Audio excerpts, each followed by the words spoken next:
my birthday.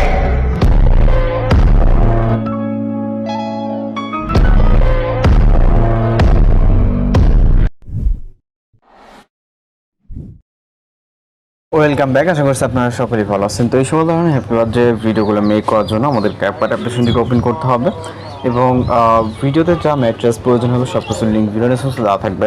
তো এখান থেকে আমরা নিউ প্রজেক্ট অপশনে ক্লিক করবো এবং ভিডিওস অপশন থেকে আমাদের প্রথমে একটি ভিডিও ক্লিপকে সিলেক্ট করতে হবে। তো ভিডিও ক্লিপকে সিলেক্ট করে এখান থেকে জাস্ট অ্যাড অপশনে ক্লিক করব। তো ভিডিও ক্লিপটি এডিট বক্সে অ্যাড হয়ে যাবে। অ্যাড হয়ে যাওয়ার পর আমরা এখান থেকে অডিওটাকে অ্যাড করে দেবো, জন্য অ্যাড অডিও, তারপরে এক্সট্রাক্টেড মিউজিকটিকে সিলেক্ট করে ইম্পোর্ট সাউন্ডে ক্লিক করব।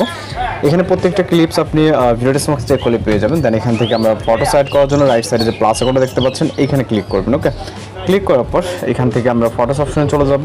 ফটোস অপশনে যাওয়ার পর এখান থেকে আপনার গ্যালারিতে থাকা সকল পিকচার এখানে দেখতে পারবেন। এর ভিতর থেকে যার ফটো দিয়ে বার্থডে ভিডিও এডিটিং করবেন তার 8টির মতো পিকচার সিলেক্ট করবেন। এখানে আমাদের গ্যালারিতে যেহেতু হিউজ পরিমাণে পিকচার আছে, আমরা এখান থেকে 8টির মতো পিকচার সিলেক্ট করে নিব। ওকে, পিকচার 8টা সিলেক্ট হয়ে গেলে এখান থেকে অ্যাড অপশনে ক্লিক করবেন। অ্যাড অপশনে ক্লিক করার পর আমাদের এখান থেকে এর ডিউরেশন সেট করতে হবে। এটাকে আমরা পিকচারগুলোকে ফুল স্ক্রিন করে নিব।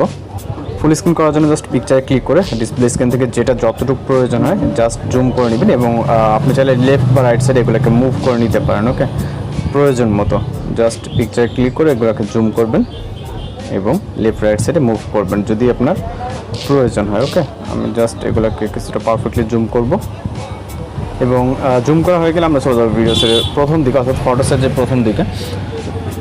দেন এখান থেকে আমাদের ডিউরেশন সেট করতে হবে, জন্য প্রথম পিকচার ক্লিক করব। এটা ডিউরেশন রাখবো 0.9 সেকেন্ড। ওকে, এখানে গ্রাফস দেখতে পাচ্ছেন, আপনি তাহলে গ্রাফ ফলো করে এখান থেকে ডিউরেশনটা সেট করতে পারেন। ওকে, তো এখান থেকে আমরা এটা সেকেন্ডের 0.9 অর্থাৎ 1 সেকেন্ডের কিছুটা কম। ওকে, তো এইভাবে আমরা এখানে যতগুলো পিকচার আছে প্রতিটা পিকচারের ডিউরেশন আমরা 0.9 সেকেন্ড করে দিব। ওকে, জাস্ট এখান থেকে 0.9 এবং লাস্ট পিকচারটা আমাদের মিউজিক যতটুকু অবশিষ্ট থাকবে এখান থেকে 1.1। ওকে, এবার হচ্ছে আমরা এখান থেকে অ্যানিমেশন সেট করার জন্য প্রথম পিকচারের দিকে চলে যাব। দেন অ্যানিমেশন অপশনে ক্লিক করব। এরপর হচ্ছে এখান থেকে আমরা চলে যাব কম্বো ক্যাটাগরিতে। এরপর রাইট সাইডে চলে যাবো, এখান থেকে হিউজ পরিমাণে অ্যানিমেশন দেখতে পারবো। এর ভিতর থেকে আমরা ডিস্টর্ট লেফট এবং রাইট নামে অ্যানিমেশন দুইটা দেখতে পারবো। আমরা এর ভিতর থেকে ডিস্টর্ট লেফটটাকে সিলেক্ট করবো। ওকে, জাস্ট সিলেক্ট করলে কিন্তু এটা অ্যাপ্লাই হয়ে যাবে, মেবি নেটওয়ার্কের সমস্যা। ওকে, তো অ্যাপ্লাই হয়ে গেছে। জাস্ট দ্বিতীয় পিকচারও সেম একইভাবে আমরা ডিস্টর্ট লেফট, অর্থাৎ এখানে যতগুলো পিকচার থাকবে আপনারা যদি প্রতিটা পিকচার লেফট সিলেক্ট করেন সেক্ষেত্রে লেফট, এবং প্রতিটা পিকচার আপনি যদি রাইট সিলেক্ট করেন সেক্ষেত্রে প্রতিটা পিকচার আপনি রাইট সিলেক্ট করে নেবেন। ওকে, অর্থাৎ এইভাবে আপনি যেটা সিলেক্ট করবেন সেটাই শুধু প্রত্যেকটা পিকচার আপনি অ্যাপ্লাই করে নেবেন। ওকে, তো আমাদের প্রায় লাস্ট ফিনিশিং।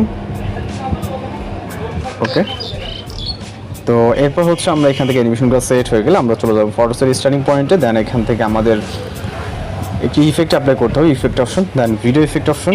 এরপর আমরা চলে যাবো হচ্ছে রাইট সাইডে, এখান থেকে ডিস্টোরেশন যে ক্যাটাগরিটা আছে এখানে চলে আসবো।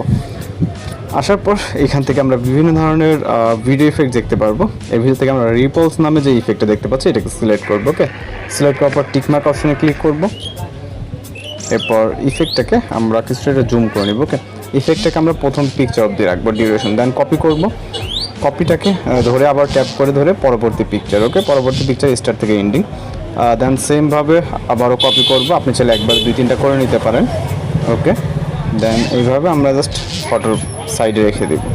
মানে এক একটা পিকচারের জন্য আপনাদের আলাদা আলাদা করে লেয়ার রাখতে হবে, তাহলে আপনি ভিডিওটা মূলত আউটপুটটা ভালো পাবেন এখানে। ওকে, চাইলে লেয়ারটা অ্যাডজাস্ট করে নিতে পারেন, সেক্ষেত্রে আপনার ভিডিওটা ভালো হবে না। তো আমরা হচ্ছে প্রতিটা পিকচারের জন্য আলাদা আলাদাভাবে লেয়ার তৈরি করে নিয়েছি, ঠিক যেরকমটা দেখতে পাচ্ছেন। ওকে, এবং অবশ্যই স্টার্ট থেকে এন্ডিং পর্যন্ত করার ট্রাই করবেন। দেন এটা লাস্ট আমাদের ইফেক্ট, এটার ডিউরেশনটা যেহেতু 1.0 সেক্ষেত্রে আমরা 1.1 পর্যন্ত করে দিলাম। এরপর হচ্ছে আমরা এখানে একটু ওভারলে অ্যাড করতে হবে, যেটা পিএনজি, যেটা ভিডিওটা সবচেয়ে দেওয়া থাকবে। ওভারলে অপশন থেকে অ্যাড ওভারলেতে, এরপর ফটোস অপশন থেকে আমরা একটি পিএনজি ফটো সিলেক্ট করব, যেটা ভিডিও ডেসক্রিপশনে পেয়ে যাবেন। পিএনজি ফটোটাকে সিলেক্ট করে এটাকে অ্যাড করব। ওকে, এবং অ্যাড করার পর এটাকে জাস্ট জুম করব, অর্থাৎ ফুল স্ক্রিন করবো। ওকে, করার পর এটাকে নিচে এইভাবে বসিয়ে দিব। দেন এই লেয়ারটাকে আমরা স্টার্ট থেকে এন্ডিং পর্যন্ত করে দেবো। ওকে, দেন এইখান থেকে আমরা যদি এখন ভিডিওটিকে প্লে করি, জাস্ট মিউজিকটি ছাড়া, মিউজিকটা হাইড করে রাখছি, তো দেখতে পাচ্ছেন অনেক সুন্দরভাবে কিন্তু আমাদের ভিডিওটি প্লে হচ্ছে। ওকে, তো এইভাবে আপনি খুব সহজে কিছু পিকচার দিয়ে কিন্তু হ্যাপি বার্থডে ভিডিওগুলোকে মেক করে নিতে পারেন। এছাড়া যদি মনে হয় আপনার ইফেক্ট খুব বেশি হয়ে গেছে, সেক্ষেত্রে আপনি ইফেক্ট অপশনে গিয়ে এখান থেকে আপনি এগুলোকে অ্যাডজাস্ট করে নিতে পারবেন চাইলে। ওকে, স্প্রেড টুইস্ট এগুলো আপনি আপনার মতো করে অ্যাডজাস্ট করে নেবেন। সব কিছু ঠিকঠাক থাকলে ভিডিও রেজলিউশন আদার্সে রেখে এখান থেকে এক্সট্রা অপশনে ক্লিক করবেন, তাহলে আমাদের ভিডিওটি লোডিংয়ে সেভ হয়ে যাবে। তো এই ছিল আজকের এডিটিং টিউটোরিয়াল। দেখা হচ্ছে পরবর্তী কোনো ভিডিওতে। শুনে ভালো থাকবেন, সুস্থ থাকবেন।